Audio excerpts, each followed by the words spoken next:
G/F of 20 years cheated. She worked as a caretaker at an assisted living facility. I made the decision to work part-time as an in-home caregiver for a man who is confined to his wheelchair. He wanted to be released from the facility, but he needed help. He was transferred to his new residence without my knowledge, and she went through the whole recruitment process without informing me anything. The reason she didn't come home until 3 a.m. was later revealed to me, and I panicked out about how she had been Maya all day and night. For reasons that I could not think it was plutonic, I insisted on seeing her writings to the individual. Everything has vanished without a trace. When I expressed my worries about her infidelity, I was told that things weren't like that back then. Following that, I asked to check at her phone once again, and this time I uncovered a hidden page of programs and launched Snapchat. She had kept a copy of every correspondence they had had over the past 6 months. It was upsetting because I'd go for work in the morning and she'd be up sending him lingerie and images in the evenings. Their talks also revealed that they were in a romantic relationship and intimate with one another. This is the point at which she exclaimed, "It's not like that anymore." When I discovered that she was driving my car, I immediately disconnected the fuse for the fuel pump and forced her to vacate the home I had bought for us. It was my intention to give her a 60-day notice to clean up her act. She agreed to give up custody of our 12-year-old child in return for just once a weekend visitation with him on weekends. Her mother's house served as a temporary residence before she relocated to the dude's place of residence. Fast forward to January 2022, when the father passes away, and she has less than 2 weeks to return to her mother's house in the suburbs of Philadelphia. And it turns out that she had quit her full-time job at an assisted living facility 2 months earlier, relying on the money she was paid to be her boyfriend's in-home caretaker in order to support herself. So she's 40 years old, single, unemployed, and she stays with her mother in order to save money. Meanwhile, I met my best friend and soulmate, and I proposed to her. Cheaters are never successful in their endeavors. Story 2. GF of 10 years cheated on me while I was in jail, and we ended up having a baby. I was sentenced to 3 months in jail for getting into a brawl at a pub.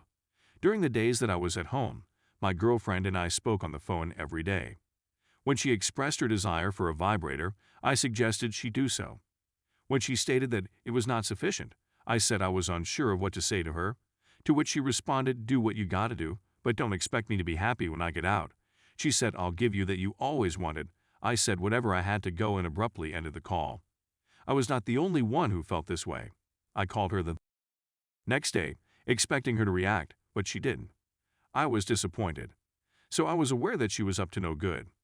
Due to the fact that I only got one phone call each day, I had to call the next day.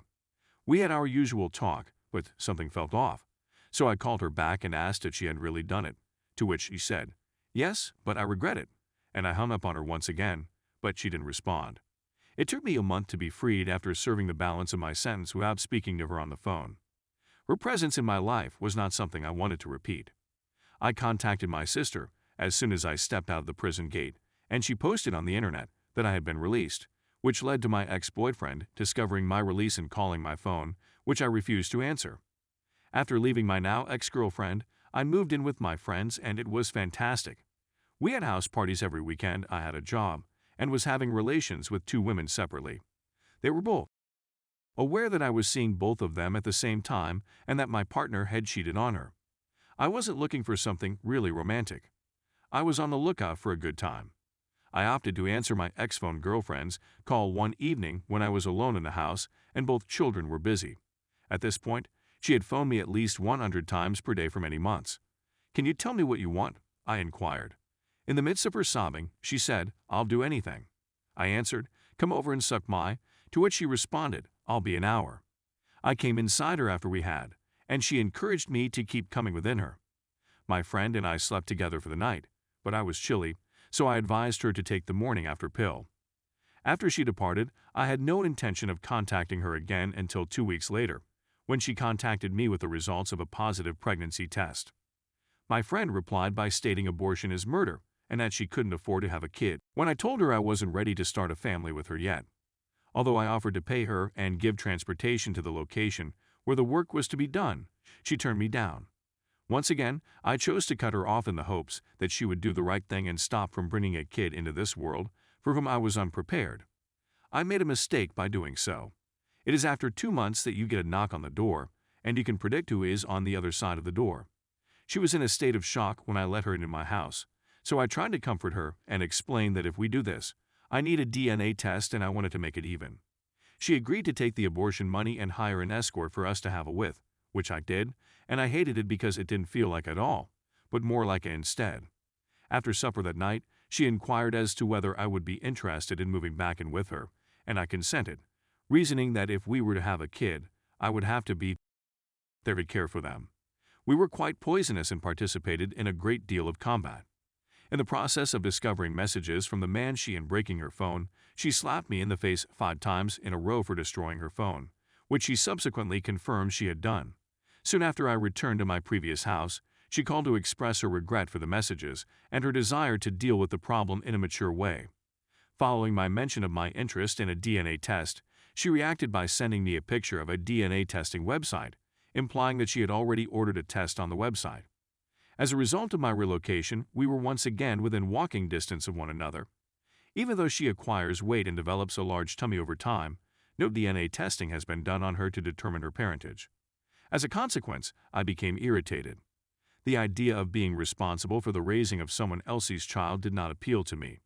What is the most reliable technique to determine whether or not the other man or guys also entered her? It was only recently that she admitted that she had never received the DNA test results she had sought. To alleviate my irritation, I ended up sleeping with the females I'd previously slept with behind her back. Because they were aware that it was because my girlfriend had cheated on me, they got a kick out of it, frequently telling me she was a cheating and that I'd treat you better once we got. I also received happy ending massages on a regular basis and slept with escorts on a regular basis. This is completely irrelevant to whether she thinks I'm an idiot for doing so. The time arrived when I felt like we'd finally caught up and I could finally fling my anger to the side of the road. After a few months, she obtained a positive DNA test result on Father's Day, which confirmed her suspicions. As a result, I decided to do the right thing and be a decent parent going forward.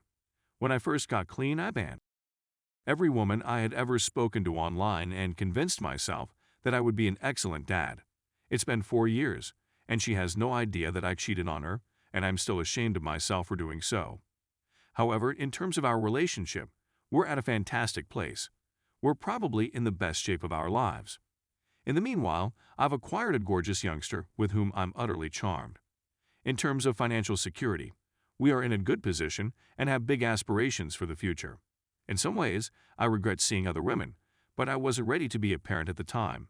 I was partying a lot, which had led me down a dark road, and I was looking for retribution. In these days and times, it's tough for me to put my confidence in her, but if she betrays me, I'll just walk away. I'm not sure why I'm putting this on the internet. I think all I wanted was to get it off my chest in an anonymous setting and get some feedback on it. Thank you for taking the time to read this.